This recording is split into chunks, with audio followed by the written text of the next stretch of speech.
Hello and welcome back to the Citizens Fancast. As always, I'm your host Evan, and today I got a lot to talk about. With that being said, I just want to jump right into it. Obviously, we had two matches this week. The first one being in the Super Cup against Sevilla, and the second one being this weekend, just a couple days ago against Newcastle. So let's get into the Super Cup match first. So obviously, no De Bruyne, no Bernardo Silva, no Diaz for that match. All were out. John Stones as well, and we're just it's the injury bug hitting us hard right away. So with that being said, kind of up in the air who starts, who doesn't. Cole Palmer gets the start.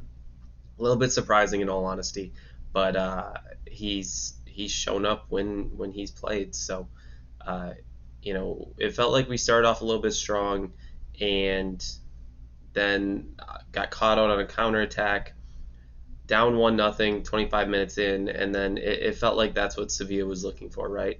See if they can get a goal early and then just sit back. So that's pretty much what they did. They got their goal, they sat back, and just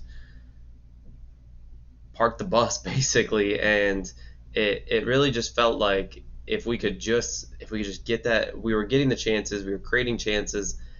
We just need to put the ball in the net. We were the better team in the first half. We were the better team the entire match. But going to halftime, we're down one, no goals, and it's like they've held us off this long.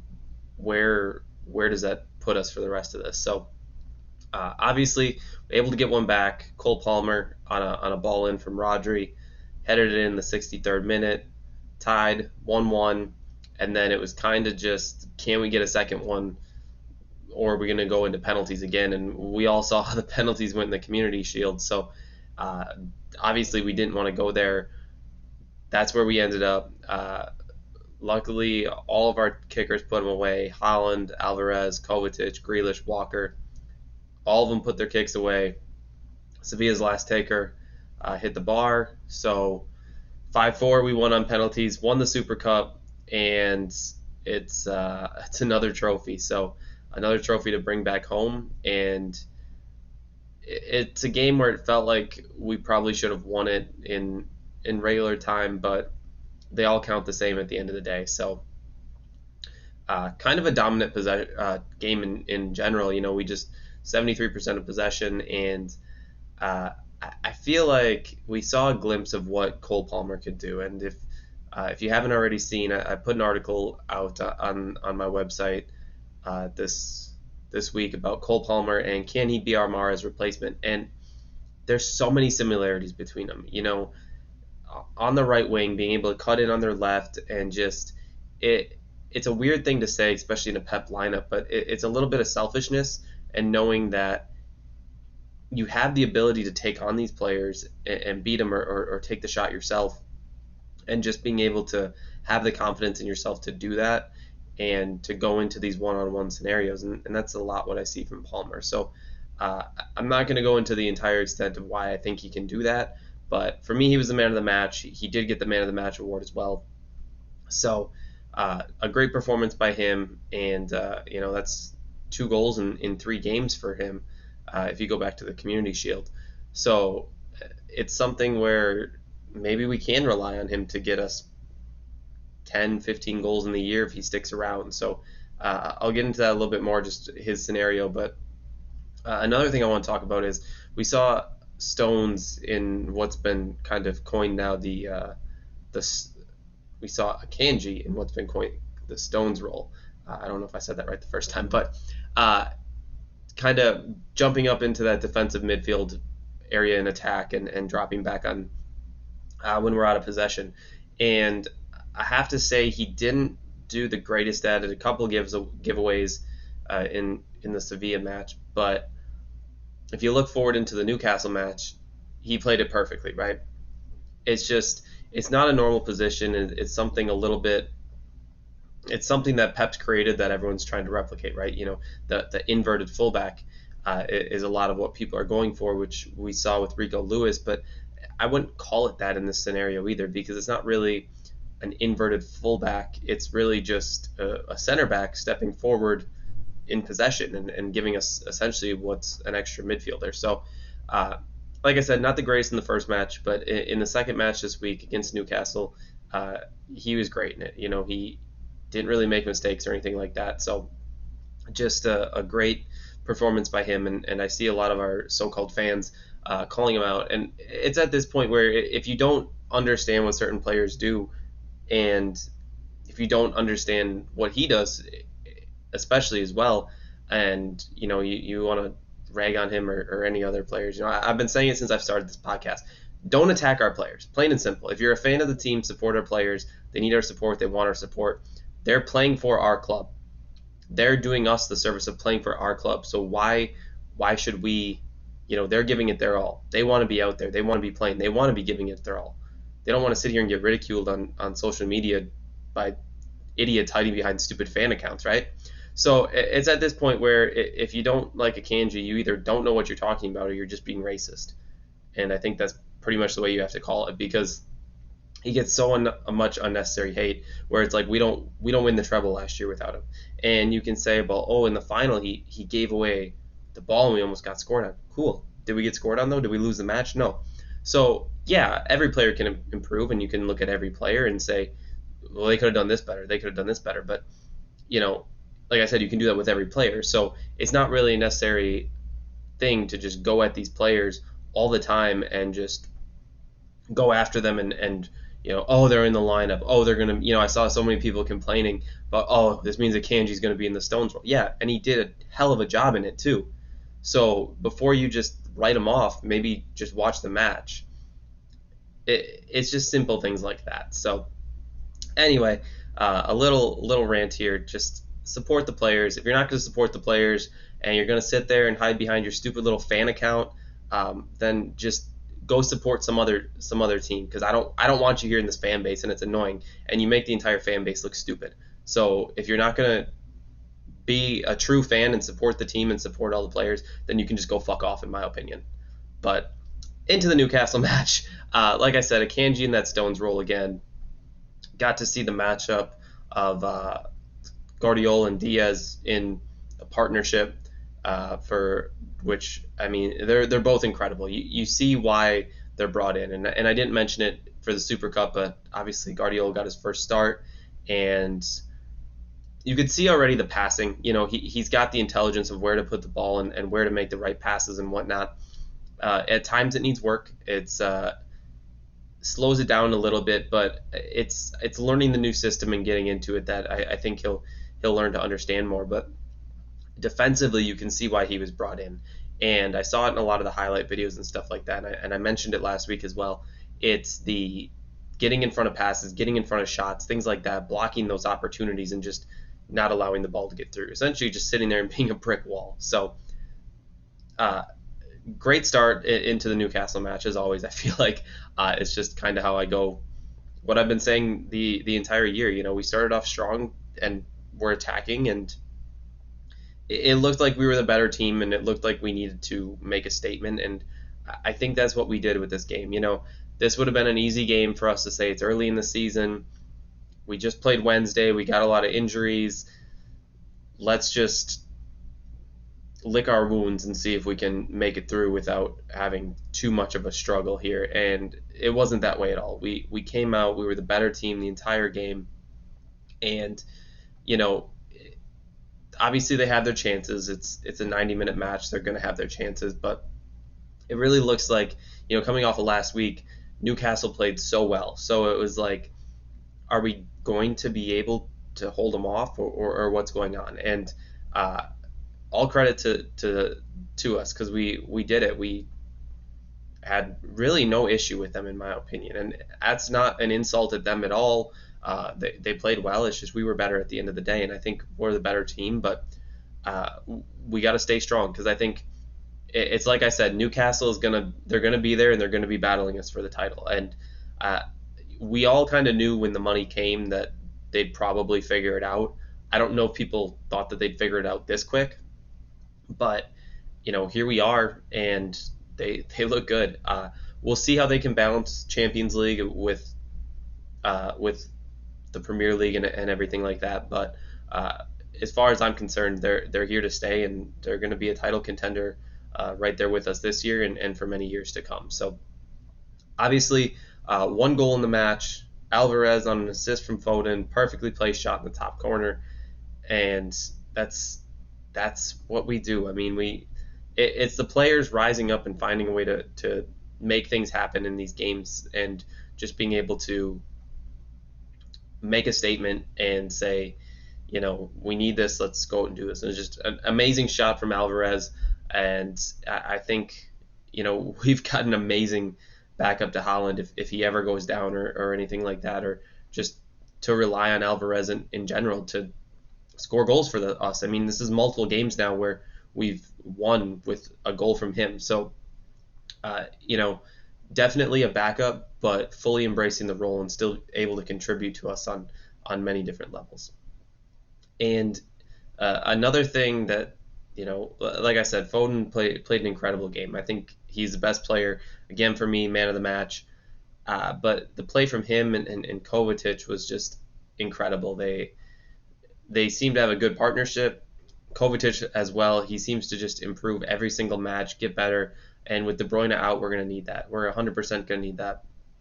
I was a little concerned when he came in, just because I hadn't seen necessarily what he offered at all times at Chelsea. But in my opinion, he looks miles better already at Chelsea than he was at Chelsea. So excited to see how he continues to perform for us. But both of these matches, we were the better team. We pulled it off. We won. And I think what we're seeing from City is, and I mentioned it last season a lot, it's just their defense is playing so well, and that's what made us a Champions League winner. We've gone from a team that it kind of felt like, well, we'll just outscore the opponent, to good luck scoring on us. It's two Premier League matches. We haven't gotten scored on. I don't know the stats on that when the last time we did that. I mean, for all I know, we could have even done it last year. I don't remember the exact results, but it's more of too that it hasn't really felt like we're going to get scored on either. And Sevilla caught us out on a counterattack, scored against us, but it was a counterattack and it was a great header that wasn't coming in any way. So it kind of feels like it was. Sorry, I have the Arsenal match on here, and there was a red card. So moving on. If you've seen me looking over this way, I've been watching Arsenal versus Crystal Palace. So if you're just listening to it on and not watching the video, ignore what I'm saying, because this does not affect you in any way. But anyway, I forget where I was, but defensively, that's where we won Champions League last year. You can't always just outscore the opponent, and I think we've learned that. And it's been a lot too about the center back partnerships, and that being more of playing all center backs a lot of times, and it really helps to sorry about that. It really helps to just kind of show the way we're going to play now, and kind of just what we need to do to just win these matches. So for me, that's where I've seen the biggest change over the last couple of years, because it felt like a lot of those times we were just trying to outscore our opponents, and we were doing enough to do that, and these high scoring matches where we don't get scored on a ton anymore, and it's a lot of close wins, grind it out, 1-0, 2-1, those kind of matches where you continue to grind away, and you just get that goal, and then it's not even like you just park the bus or anything like that either. You grind away, and from there it turns into a match that you can control, but control it 1-0 and feels a lot safer. So I'm happy to see that we're in that. I think signing another center back helps that even more as well. So it'll be interesting to see how that partnership continues to work out. But the Guardiola and Diaz partnership seems to be one that's here to stay. As long as Stones is out, and that's a good transition for me actually into the next things I want to get into as far as injuries. So Stones is out at least until the first international break there in September. So missing again, it sucks for him, and so I would assume we're going to continue to see Akanji in that role that he usually plays, and I'd also assume that we'll uh, continue to see Guardiola and Diaz, the partnership defensively. So excited to see those guys continue to play with each other and just continue to gain chemistry and work off of each other. But unfortunate for Stones. Hopefully he comes back and can stay healthy. You got to feel for him at this point, right? You know, I feel like we go through this way too much. It's just he cannot seem to get healthy, and it sucks. He was huge for us last year, and when he comes back, he's going to be huge for us again. So I'm excited to see what he can do, and or how he comes back. And I know he's going to be at a top level. In my opinion, last year was his best year with us, so I'd fully expect for him to come back and be at the top levels then as well. And I don't remember if it was fully announced last week when I was recording, but De Bruyne is going to be out for 3 to 4 months with that hamstring injury.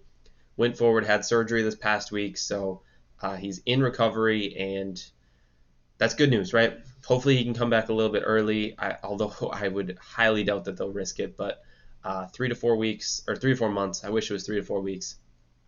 And,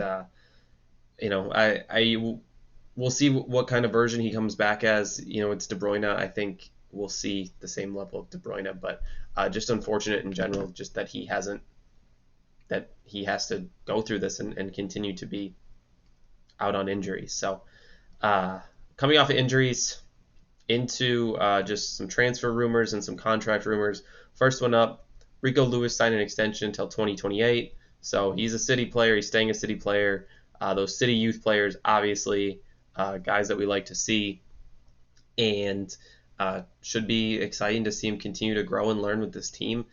Big fan of him. He stepped in last year and just kind of showed his worth, and I think that's why we're locking him down. And it's nice to continue to see these youth players out of City come in and turn into great players. So with that being said, not entirely sure what's going on with Palmer yet. I've heard some teams in Germany are looking at him. I'd love to keep him, like I said, but we'll see what ends up happening, especially now with the news today. We got the here we go on Jeremy Doku, 60 million, the fast winger that everyone's been asking for, right? So Belgian winger, for those of you who don't know, watched him plenty with the Belgium national team, and his chemistry with De Bruyne should be good. From what I can tell, De Bruyne kind of signed off on this as well. So it should be a great signing, a fast player. He's very creative, can play on both sides, and it'll be exciting to see what he brings and where he plays. And from what I'm hearing, we should be able to get the deal closed before this weekend, so he might feature on Sunday, but we'll see. I'd expect for him to get some minutes. Who knows with Pep? He could start him. We don't know, but we should be announcing that signing in the coming days here from what I've heard. His medical should be going forward. Everything's agreed upon. It's just, like I said, we got the here we go stamp of approval. And sorry, I got a bug flying around by me here. Yeah, exciting player to come in. And obviously last week, the other player that we were heavily linked to was Lucas Paqueta. And obviously that's been called off with him now being investigated for betting on matches and betting specifically on yellow cards. If you watch some of the videos from the games, the way he has been getting his yellow cards have been a little bit ridiculous. So it's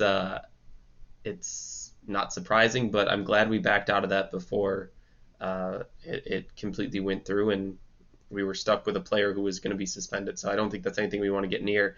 I wouldn't expect us to go after him in the future. I don't, City doesn't really touch players that, have those kind of issues or anything like that. So Doku's in, Paqueta's out, and we'll see. From what I've heard, we're going to bring in another player. We'll see who that will be. I've heard some rumors about Danny Olmo at Leipzig. He has a release clause that comes forward next summer, but maybe Leipzig feels like they could get a little more money out of him. I saw something that he rejected any of those rumors, but you never know what'll happen. I think he's a great player. I'd love that be one that I would love to see us bring in. So we'll see what happens there. I'd expect for us to bring in another midfielder at this point, with us locking down a wing player. So another story today that came out is about Calvin Phillips, and with the potential option to loan him. From what I've heard, Liverpool has been looking at him as a potential replacement for all the players they missed out on to Chelsea. So should be interesting to see what happens with him there. I would suspect that we wouldn't loan out to a team like them, that we might make that be a permanent deal. So uh, it's felt like Phillips just hasn't worked out right from the beginning. Kind of, he never hits his stride, and you know, if there is a future for him here, great. If not, then I wish him the best. Hard to say if he goes to a Premier League squad to wish him the best, but uh, unfortunate situation for him. He started out last year with injuries, and then he just never fully got into a position that he could contribute to the squad. So I'm not sure if we let him go, if we would sign another more defensive midfielder or not. If we would, I have my choice. I tweeted about it. I've gotten some responses. People don't like the choice, but I said Amadou Onana at Everton, and my reasoning behind that is because yes, there's big players and there's better players that you could go after, right?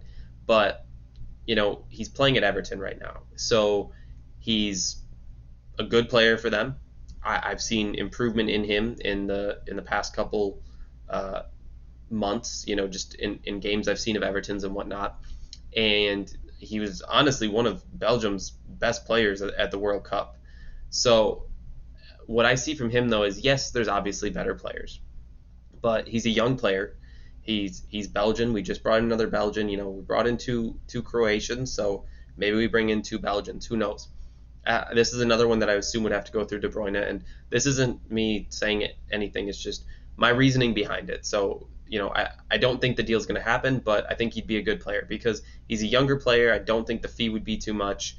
Everton could probably go around and sign a different player fairly quickly, but the point is he's a younger player that can sit behind players and learn and kind of figure out what his role would be in the squad and give us those kind of minutes. From what I've seen, he's always moving. He's always, in the game and ready to go and whatnot. So for me, if you bring in a player for 80 million or whatever and expect him to sit behind these players, that's not going to happen. Where this is a younger player that maybe potentially would be okay not always getting minutes until they can fully earn them in the squad. So that's my reasoning behind that. From the tweet I had, people didn't want to hear it, but if any of you are listening to this, that's my reasoning. I'm not just pulling names out of my ass just for the sake of it. I got a rhyme or reason behind all of it, and I don't think I'm the dumbest person out there. So that's my reasoning with that one. But back into the actual City news here. Walker and Bernardo both look like they're going to sign deals. From what I've heard, it's basically just kind of putting pen to paper and figuring those out. I haven't heard the length of those yet, but we'll see how those go. I hope they sign multi-year extensions, but that's entirely up to the negotiations. So I'm not a part of those, unfortunately, so I don't get to make those decisions. Also looks like Perron is going to go out on a loan. That rhyme didn't mean to rhyme on that, but anyway, looks like he'll go out on a loan, and probably good for him. I don't think we have a ton of minutes available right now. I think after last season, Pep doesn't. I don't know if he wants to rotate the squad as much. So hopefully we can get our players back healthy and kind of keep our small squad here. I actually like it. I like having a smaller squad and just I feel like it keeps the players more engaged and ready in a way. So loan for him. Hopefully he comes back ready for some minutes as well. I'm guessing James McAtee will also go out on loan. Another one to look at. We might keep him around though. We'll see. I don't expect that we'll keep McAtee and Phillips. So we'll see if City decides to pull the trigger on a loan or maybe even a permanent deal on one of those. And then lastly, on the rumors and contracts, because clearly I haven't said enough yet, it looks like Laporte is officially going to make his move to Saudi Arabia. So, kind of an interesting moment for me because when I originally started this podcast, and not last year, when I originally tried it and did a couple episodes years back, he was the first. He was one of the episodes, basically a feature because he was the first signing we made. He jumped into a match right away and played. So, kind of just a weird, bittersweet moment for me, just on a personal level. Just kind of, it felt like he was what I started off this podcast with. But as far as those episodes, they don't exist anymore. So if you want to find them, they were terrible, and I'm pretty sure I've erased all of them from the internet. If you want to go try to find them, good luck. I don't know where to look even, but I feel like I've improved a lot since then. If you're listening, that probably says a lot because I don't think anybody who's listening now listened back then. So thank you for everyone who listens, but all the best to Laporte. We don't win the treble without him. We don't win titles without him. So he was a great player. This move felt like it's been coming for a while, so it's not a surprise. But sad to see him go. I liked him. He always interacted with fans on social media and whatnot, and I wish him the best in the future and hope he has a successful rest of his career. And I actually got one more move that I did not discuss, and that is another player that we have kind of known is going to have been holy crap, another player that we knew was going to be on his way out, and João Cancelo looks like he's finally going to make his loan move to Barcelona with an option to buy, and I don't know how they have the money, but I don't expect him to ever play for City again in a competitive match. So I would assume in preseason friendlies we threw him out there just to kind of show him off in a way. And I think he's burned all his bridges here, and I don't expect him to ever play in a City uniform again. So again, I wish him all the best, but I like him as a player, but he burned too many bridges here, and I like him as a player, but I don't like him as a City player. So I saw where we excelled once he was gone last year, and it's kind of hard to overlook that. So good luck to him. I'd expect we hear in the next couple of days here about him moving out. We only got 10 or so days here left in the transfer window. So if we're going to make any moves in or out, we kind of got to get rolling with those. So we'll see who else comes in. Like I said, I'd expect another midfielder to come in, but we kind of got to get it working fairly fast here. I'd expect a rumor to come out fairly soon, and if there is, that we move on it quickly. So I'll keep you updated if I hear anything via Twitter, but until then, maybe come next week we have a new player or two when I'm doing the show here. So that brings me into the match preview against Sheffield on Sunday, 2 p.m. local time, 8 a.m. For those of you who are also in the central time zone in the United States. Sheffield 16th right now, lost both their matches, 1-0 to Palace and 2-1 to Forest. We do travel to them for this match, so we'll see. We'll see the squad on the road. Just one quick match at the Etihad and back on the road. So nice to get these road matches out of the way at the front end of the season. I'd expect we'll be able to win. I don't think they're going to put up too much of a fight. In all honesty, I don't think they're as good as Burnley was.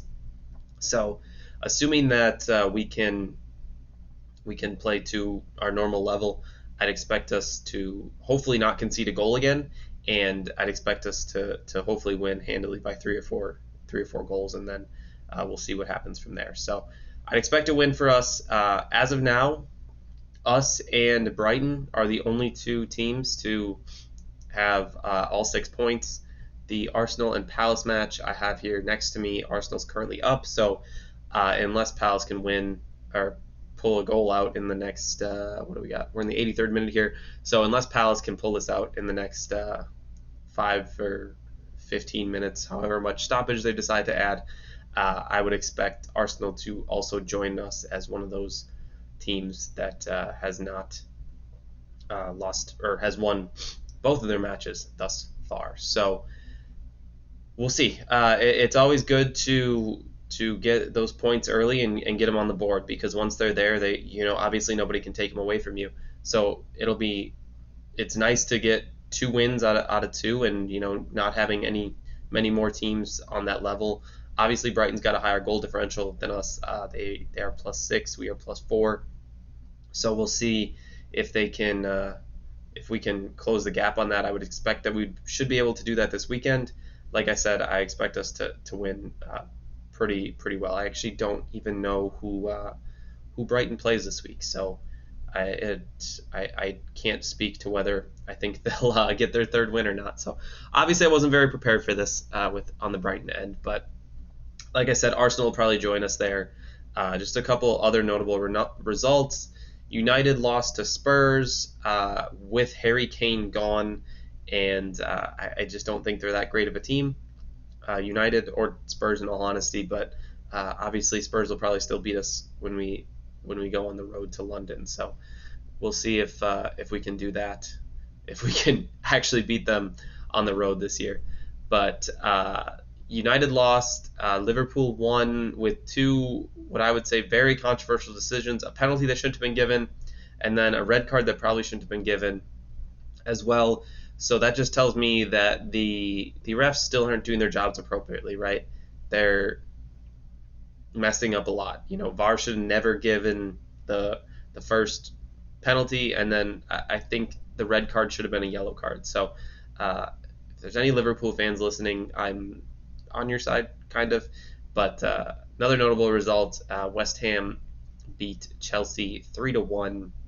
So that money that they spent just this week already, still not really paying off for them. So that's all I got for you guys, in all honesty. A lot of information covered here. I'm about 32-ish minutes in, so thank you for listening along. But that's a lot that I feel like I covered. I feel like I've been talking a lot in this one. So a lot of information, a lot of transfers going on right now. We'll see who comes in, if anybody else goes out. I don't expect, besides Laporte and Cancelo, or maybe some of the youngsters, to leave.